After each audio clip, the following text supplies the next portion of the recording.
مسیح کے غلام چینل میں آپ سب کو خوش آمدید۔ مسیح میں آپ سب کی سلامتی ہو۔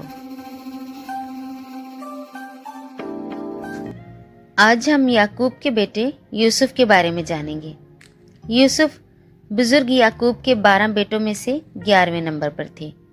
ان کی ماں کا نام راخل تھا، جس سے بزرگ یعقوب بہت محبت کرتے تھے۔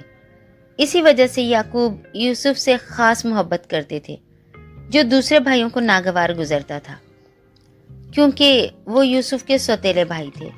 یوسف ملک کنعان میں اپنے خاندان کے ساتھ رہتا تھا۔ یوسف 17 سال کی عمر میں اپنے بھائیوں کے ساتھ بھیڑ بکریاں چرایا کرتا تھا اور ان کے برے کاموں کی خبر اپنے باپ کو دیتا تھا۔ یعقوب یوسف کو اپنے سب بیٹوں سے زیادہ پیار کرتا تھا، کیونکہ وہ اس کے بڑھاپے میں پیدا ہوا تھا۔ یعقوب نے یوسف کے لیے ایک خوبصورت، رنگین اور خاص کرتا بنوایا۔ اس سے اس کے بھائیوں کو لگا کہ ان کا باپ انہیں چھوڑ کر یوسف کو زیادہ چاہنے لگا ہے۔ یعقوب کی اس محبت نے اس کے بھائیوں کے دل میں اور بھی زیادہ حسد، غصہ اور نفرت پیدا کر دی، یہاں تک کہ وہ یوسف سے بات تک کرنا نہیں چاہتے تھے۔ ایک دن یوسف نے ایک خواب دیکھا۔ اس نے اپنے بھائیوں کو بتایا کہ اسے ایک خواب آیا ہے۔ اس نے وہ خواب اپنے بھائیوں کو بتایا اور کہا، ہم کھیت میں پولے باندھ رہے تھے، میرا پولا اٹھا اور سیدھا کھڑا ہو گیا، اور تمہارے پولوں نے میرے پولے کو چاروں طرف سے گھیر لیا اور اسے سجدہ کیا۔ تب اس کے بھائیوں نے کہا، کیا تو سچ میں ہم پر سلطنت کرنا چاہتا ہے؟ وہ اس کے خوابوں کی وجہ سے اس سے اور بھی زیادہ نفرت کرنے لگے۔ پھر اس نے کہا، دیکھو، مجھے ایک اور خواب آیا ہے کہ سورج اور چاند اور 11 ستاروں نے مجھے سجدہ کیا ہے۔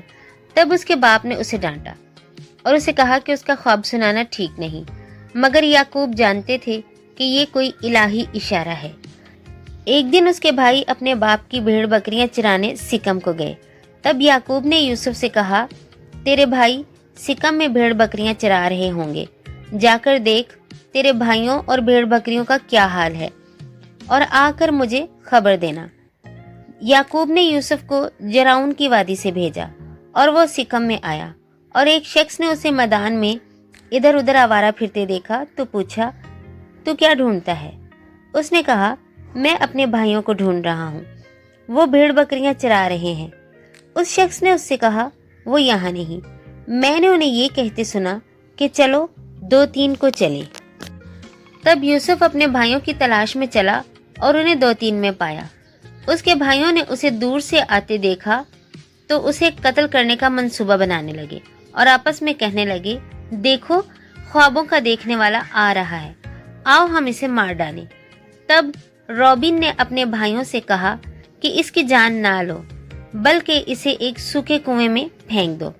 تب انہوں نے اسے ایک سوکھے کنویں میں پھینک دیا، اور جب وہ کھانا کھانے بیٹھے تو اسماعیلیوں کا ایک قافلہ ادھر سے گزر رہا تھا۔ تب یہودا نے اپنے بھائیوں سے کہا، اسے مارنے کی بجائے اسے قافلے کے ہاتھ بیچ دیتے ہیں۔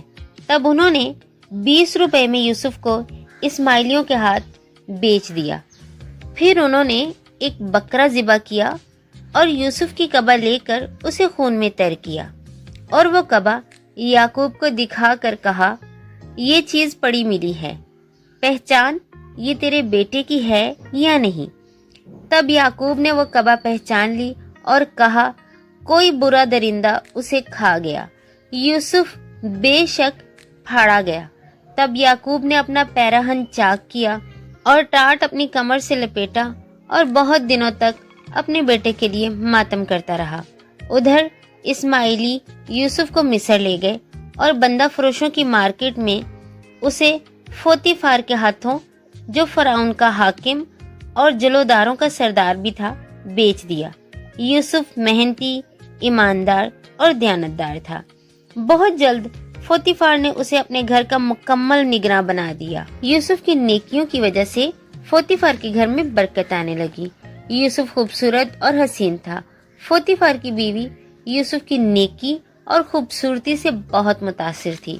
وہ یوسف کو برائی کی طرف بلاتی تھی، مگر یوسف نے ہمیشہ انکار کیا۔ ایک دن یوسف اپنا کام کرنے کے لیے گھر میں گیا